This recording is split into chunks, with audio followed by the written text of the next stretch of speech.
energy was moving. Right now, we have a Queen Mother who's very much a part of Detroit Unity Temple. And I'd like to take this opportunity to invite who will introduce the speaker, our very own Queen Mother Alma Greer.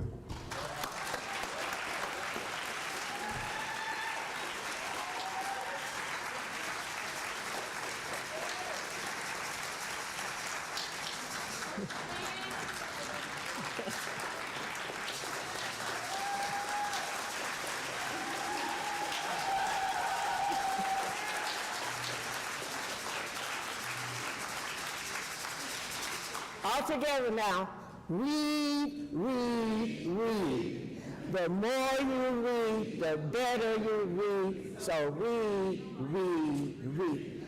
And we're going to be reading all of our speakers' books. We are blessed to have Anthony Browder, and he is an author, publisher, cultural historian, artist, an educational consultant, and describes himself as a memory recovery specialist.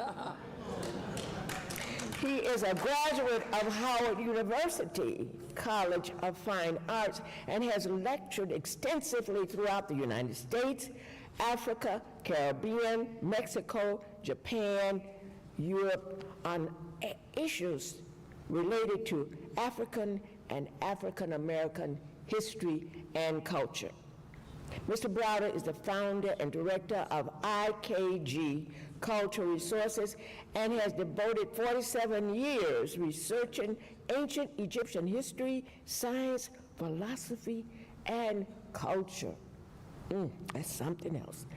He has traveled to Egypt 68 times since 1980 and is currently director of ASA Restoration Project, which is funding the excavation and restoration of 25th Dynasty tombs on the West Bank of Luxor, Egypt. Browder is the first African American to fund and coordinate an archaeological dig in Egypt and has led over 30 archaeological missions to Egypt since 2009. His latest publication, Finding Karakoram, documents 15 years of excavation, restoration, and discoveries. In 2003, Browder was appointed to Maryland Governor Wes Moore's Commission on Middle Eastern American Affairs. This 4-year appointment allows Mr. Browder to represent Middle Eastern Egyptian interests throughout the state. Mr. Browder's 4 decades of study have led him to the conclusion, listen carefully, to the conclusion that ancient Africans were the architects of civilization and developed the rudiments of what has become the scientific, religious, philosophical backbone of mankind.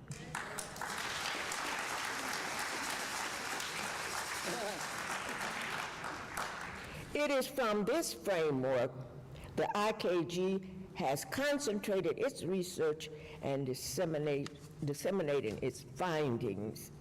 He's a busy man. He's done this through IKG. Mr. Browder sponsors lectures, seminars, culture field trips of Washington, D.C. We have to do that. And he publishes his research and has conducted study tours to Egypt, West Africa, South Africa, and Mexico since 1987. He has been featured in numerous documentaries and has produced dozens of digital downloads of his lectures. Browder has authored and co-authored 15 publications which are currently used in classrooms around the world. He is the author of 6 publications, including the bestsellers From the Browder File, Nile Valley Contributions to Civilization, and the co-authors of 6 publications, including 2 written by his daughter, Atlantis. We are extensively delighted an honor to present a highly acclaimed scholar. And our guest speaker today, let's stand and welcome Anthony T. Browder to the podium.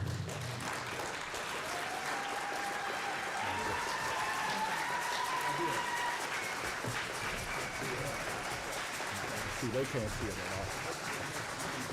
You're good. You're very good. Let's go down front there, so you see, everybody can see you. Okay. And If you don't mind.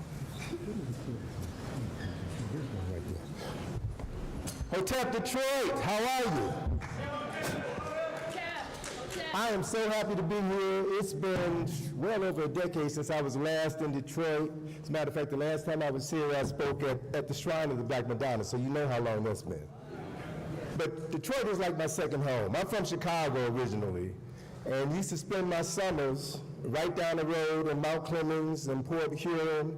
My great-grandmother lived in Mount Clemens. I had aunts and cousins who lived in Port Huron, so I spent many years or many summers here in Detroit, and I love Detroit with all my heart and soul. So I'm so pleased to be here. I'm so pleased and thankful that Sister Alma invited me here and facilitated my gathering. And thank you all for coming this morning. I really appreciate it. And I want to speak to the message that, the Kwanzaa message that is associated with the theme for today, Ujamaa, cooperative economics. And for those who know me know that when I talk about a subject matter, I don't always discuss it head on. I like to come from the side. I like to take a different angle and explore it from a different perspective, because there's always something to be gleaned by looking at something from a different point of view. So I want to talk about economics. And if you think about the word, if you think about the etymology of that word, economics is derived from two words, ekos and nemen. Ekos means house or household. It is the root of the word ecology. And if we think in terms of ecology or the planet, then we have to be honest with ourselves and say that we have not done a very good job of maintaining this household. The land is polluted. The earth is polluted. The water is polluted. We've not been very respectful of Mother Nature, and as a consequence, she is now evening the score. You know, I fretted initially about coming to Detroit in December because I know how it is in the Midwest in December. But because climate change is real, there's been nothing but rain here instead of snow. And so things will continue to worsen weather-wise all around the world because people have not been taking care of Mother Earth. There are consequences for everything, whether we are aware of those consequences or not. So ekos means house or household. Nemen means to manage or distribute. So essentially economics is about the management of the goods and services and things relative to the maintenance of a household. And as I stated previously, we have not been managing our home, planet Earth, very well. But I want us to focus in on our own homes, because we may not have control or direct influence over the world, but we do have control over our own household. Yes. And when I talk about our household, I want to dig a little deeper, because I'm not talking about the house that you're currently living in, because if you think about it, sociologists said that the average person moves around 5 times in their lifetime. Move from maybe an apartment to a small house, and then ultimately to a larger house, and maybe if you're doing well financially and socially, you move to a larger house, and as you move into each house, you bring your possessions with you. And so if you've not been maintaining your previous households well, then you're not going to maintain those new households that you move into. But I want us to think beyond that limited, confining concept. I want us to think about the most important house that you'll ever reside in. I want you to think about the house that holds your soul. This is the most important house that ever needs to be managed. So if you don't know how to manage the income of this house, and by income I'm speaking literally, if you don't know how to manage what comes into your mouth, if you don't know how to manage what comes into your ears, if you don't know how to manage what comes into your eyes, if you don't know how to manage the thoughts that come into your head, your household will be not worth living in. And so it is this house that is the most important household that needs to be managed in our lives. But how often are we taught about this house that manages our soul? Most people care more about their cars than they care about their health. Care about their shoes and their clothes than they care about this body. Can I always get another car? Can I always get more shoes, more clothes? But this is the only body you have in this lifetime.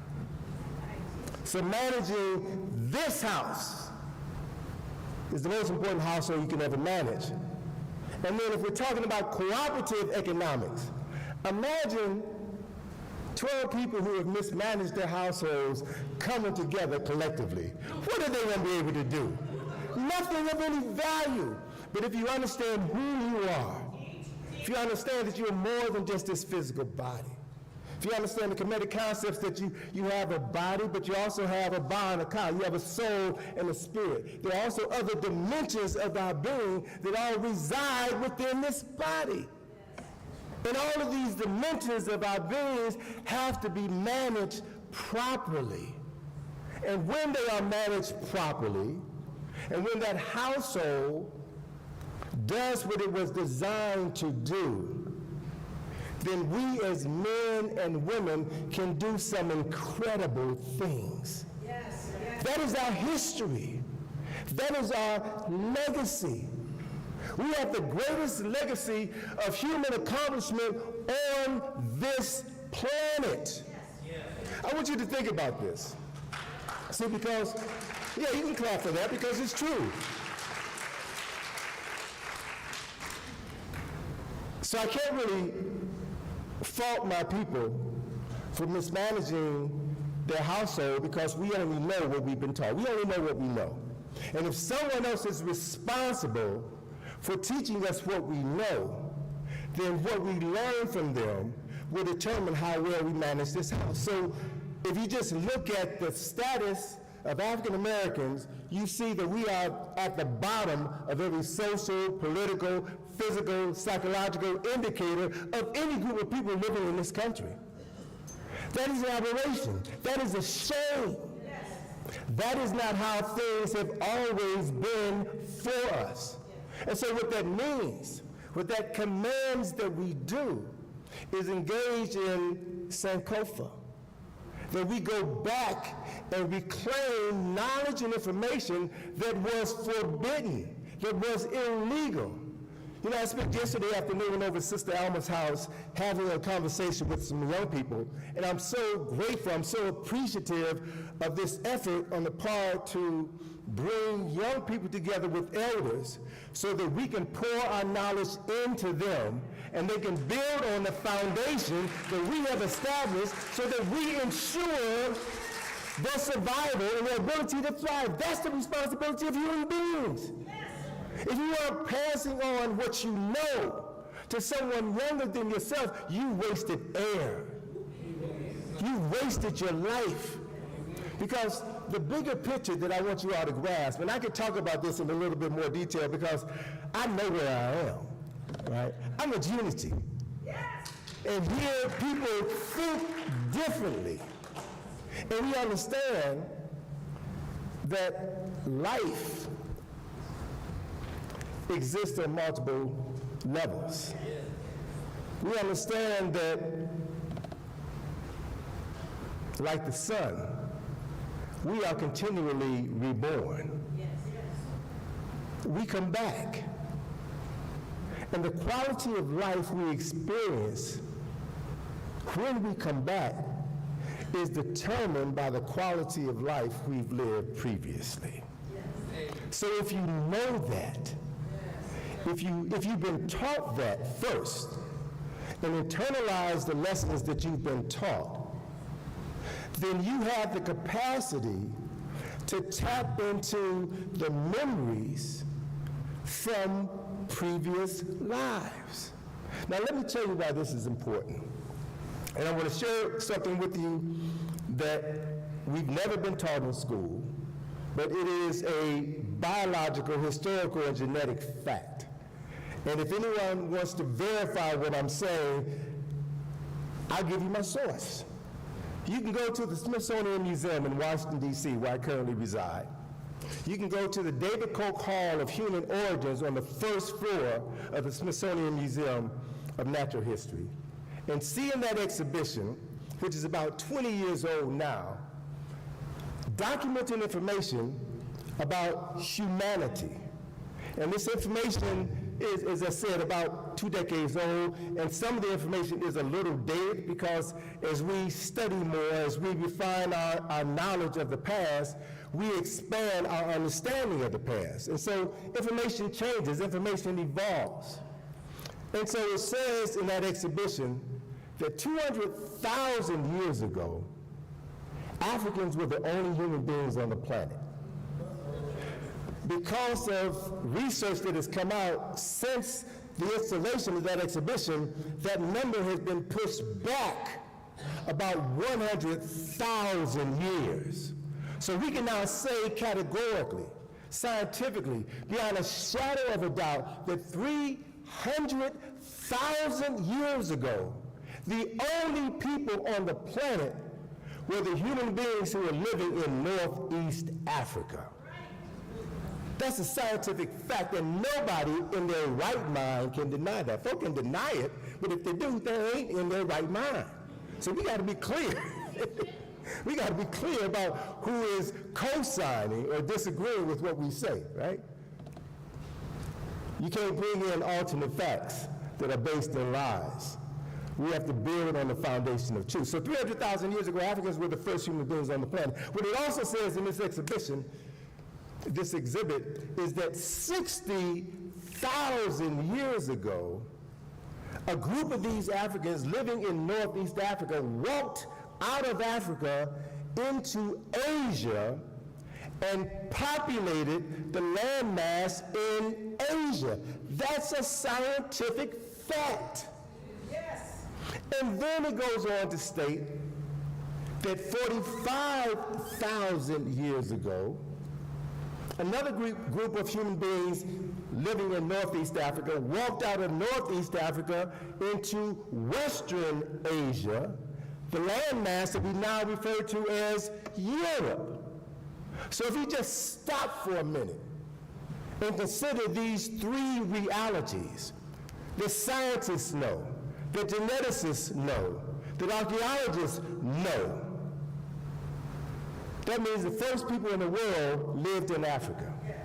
It means the first people in Europe or in Asia were African. It means the first people in Europe were Africans. That's a fact. And according to another genetic study, geneticists have identified when the Africans living in Europe mutated because of climatic conditions in their environment, mutated, lost their melanin, changed their phenotype, changed their physical structures, and became the people now classified today as Europeans. That mutation, according to geneticists, white geneticists, that mutation occurred between 7,000 to 8,000 years ago. I want you to sit on that for a minute. So essentially what that means, if we just break down the elements of this reality, Africans have lived on the planet for 300,000 years.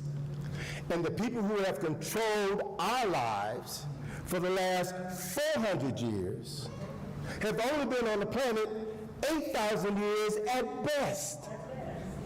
Which means then the people of African ancestry have a 292,000-year head start on them.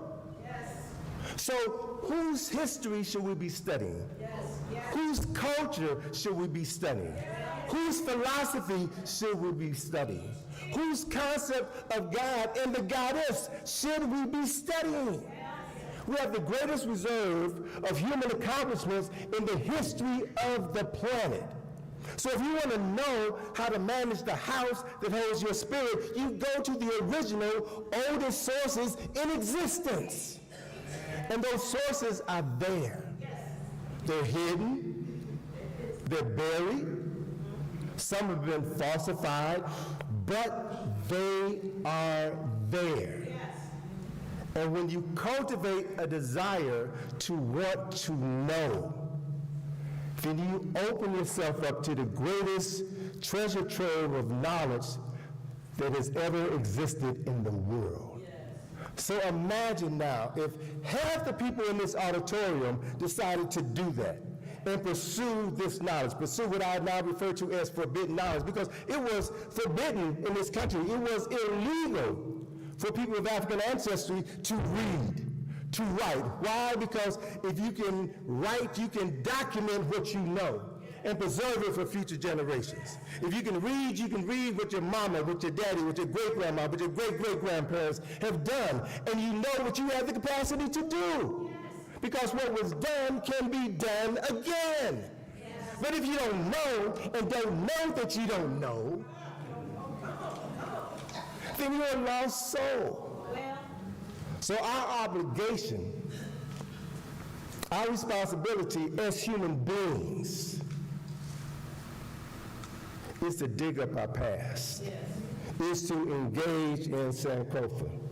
So I see the Reverend over here on the side writing a piece of paper. You about to give me a note and tell me I got 5 minutes left?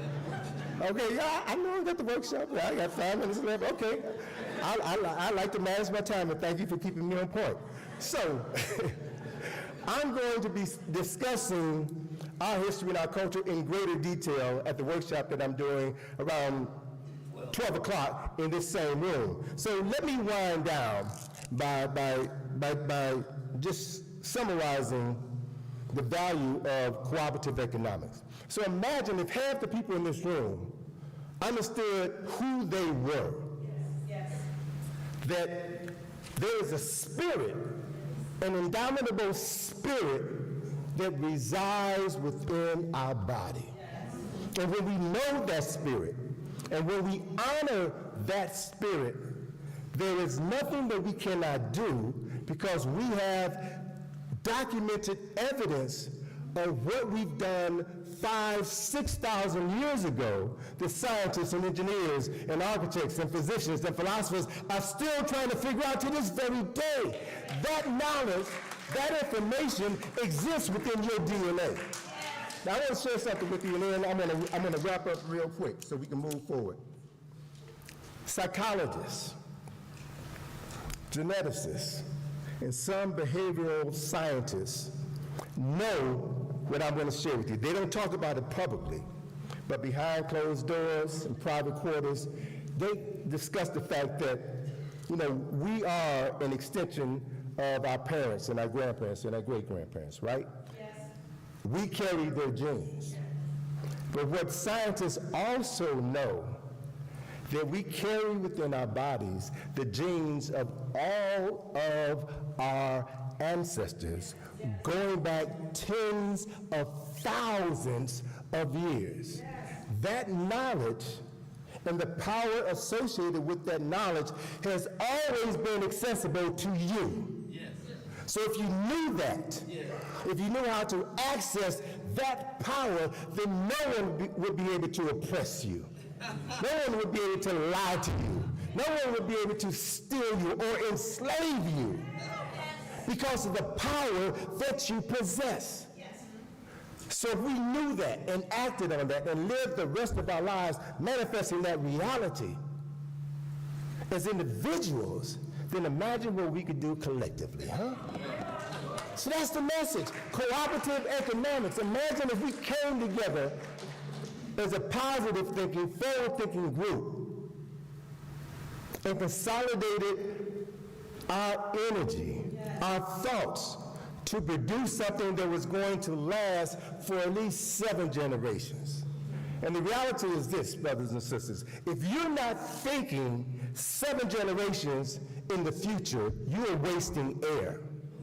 Yes. If you're not thinking 7 generations in the future, why do I say that? Because if it is true, and it has been true for at least 100,000 years, among free people who understood what life was really all about, then you're going to come back and reap the benefits of what you've done previously.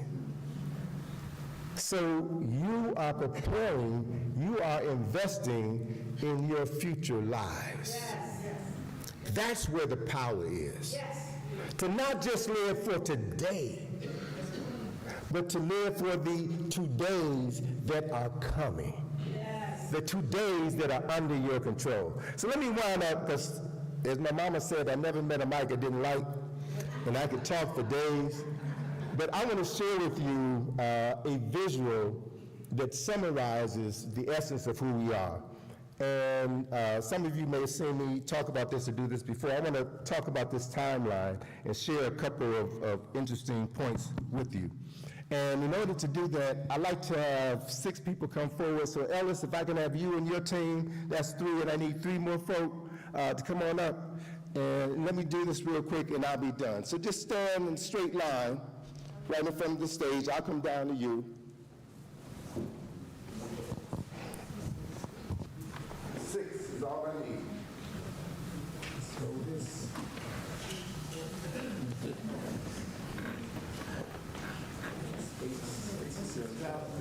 Okay.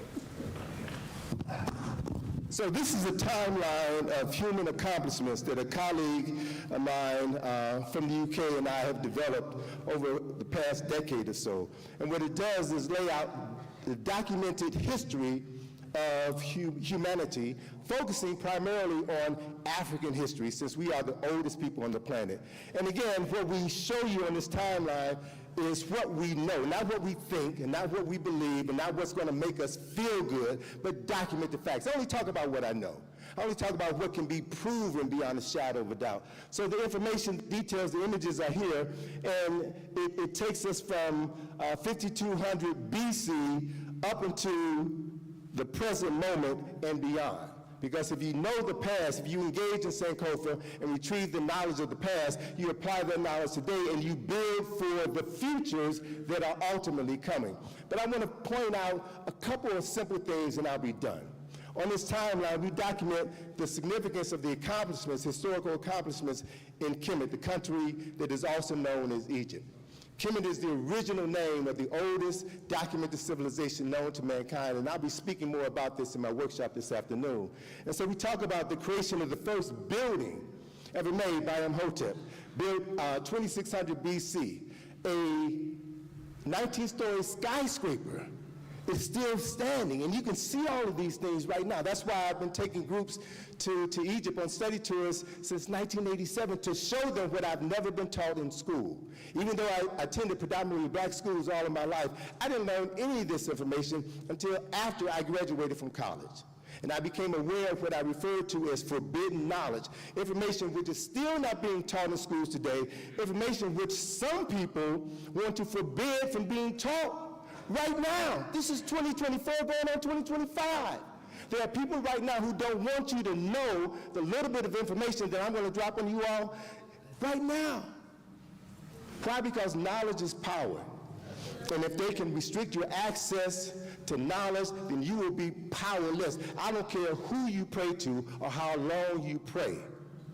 Without the knowledge of how to utilize those prayers, you will remain powerless. Right? So, run through this timeline real quickly and I'm done. We show here the accomplishments of African people, documented accomplishments of African people, the first building, the first culture, the first civilization. These are all sites that people see in our study tours to Egypt. I show you the images of the people, what they did and when they did it, and you can see beyond a shadow of a doubt that they are, in fact, African people. There's no question about this. I don't have to make anything up because I'm showing you the receipts. History speaks for itself. But what's important is to put everything in context. Here is 832 BC. 832 BC is when Homer wrote the Iliad and the Odyssey. That is the beginning of European literature. 832 BC, thousands of years after Africans had been reading, writing, and telling their story, building dozens of libraries that contain tens of thousands of papyrus scrolls, books, documenting information. Thousands of years before there was civilization in Europe. And then following along this timeline, we have 776 BC is when Romulus and Remus founded Rome. So right here on this timeline is where European Greco-Roman culture and civilization begins, thousands of years after documented African history and culture. And it continues. But the most important part of this timeline that I want to leave you with is this little area here in blue. From 1444 to 1888 is a period of black history, Negro history. This is the Ma'afa. So anytime anybody begins your history here in the blue, you're going to have the blues. Right?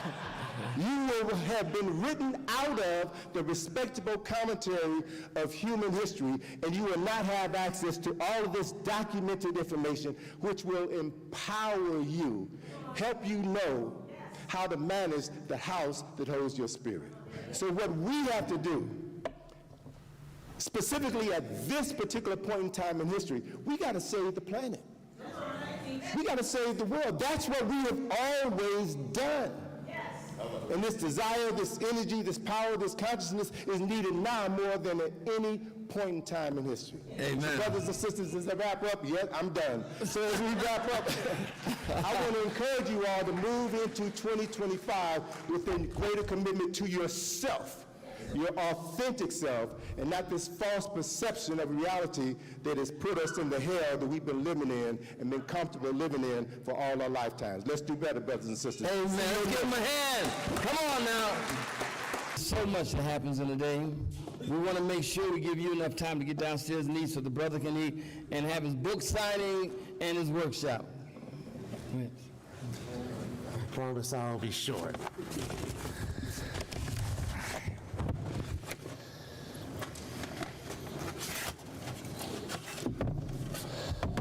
Praise the Lord, everybody.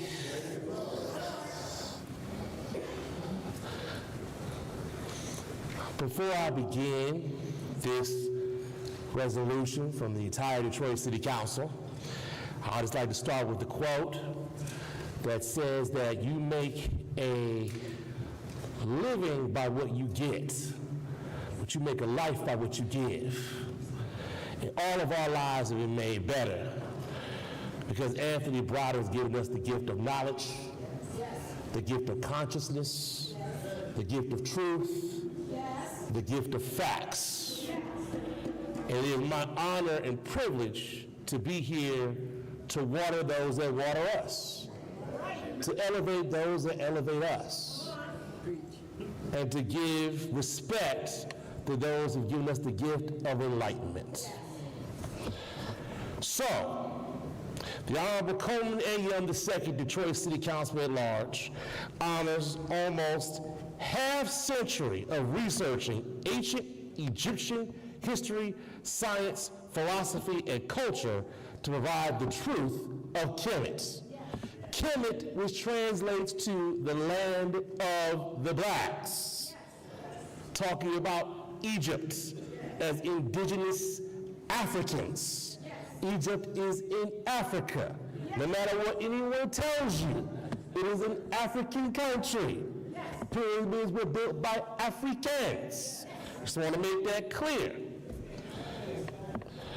Whereas Anthony T. Browder is an author, publisher, cultural historian, artist, and an educational consultant.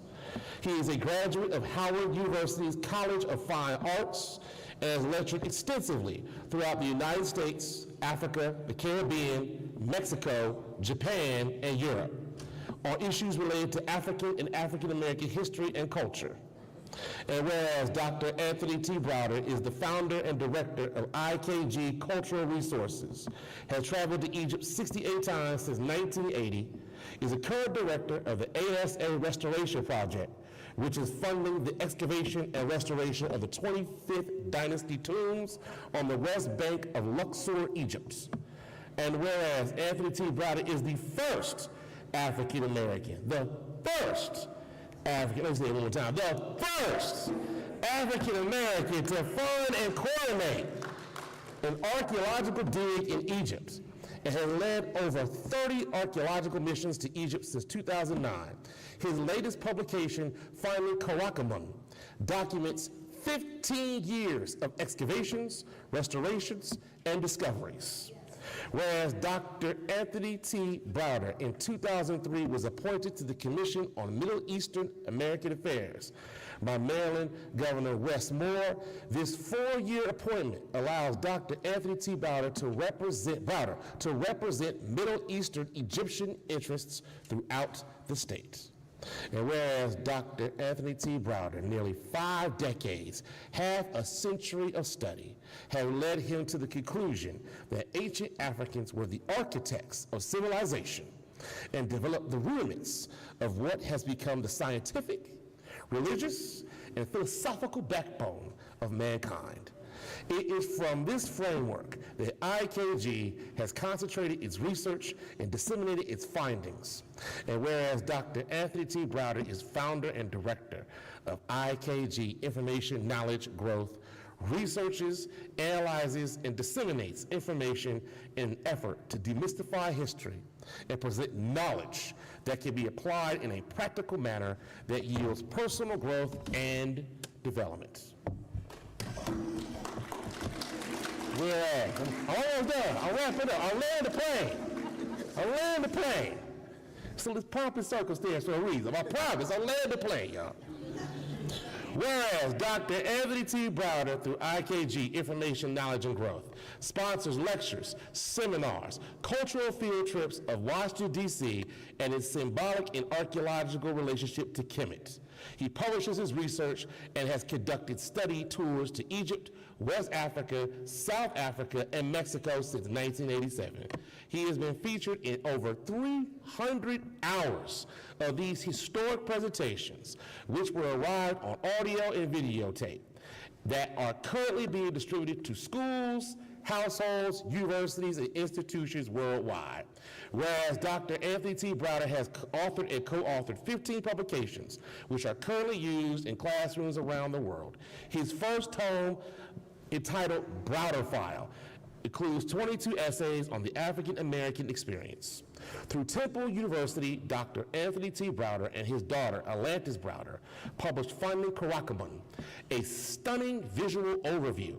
And now, therefore, be it resolved, the Honorable Coleman Young II, Council Member at Large, number one, along with the entire Honorable Detroit City Council, celebrates and honors this great man of learning, history, truth, wisdom, and knowledge of the origins of Africans and the cultural history of Kemet and its significance.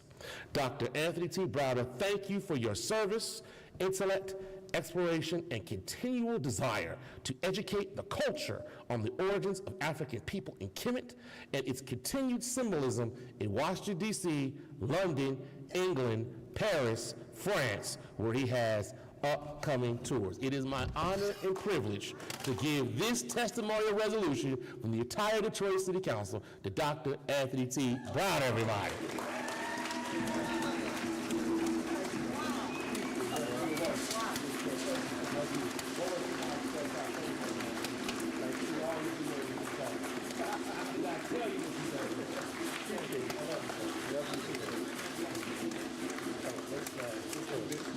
We gotta hold it up. You gotta hold it right.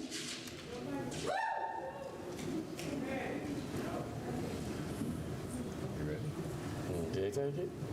No, she took it right here. All right. Take your time, they're fine.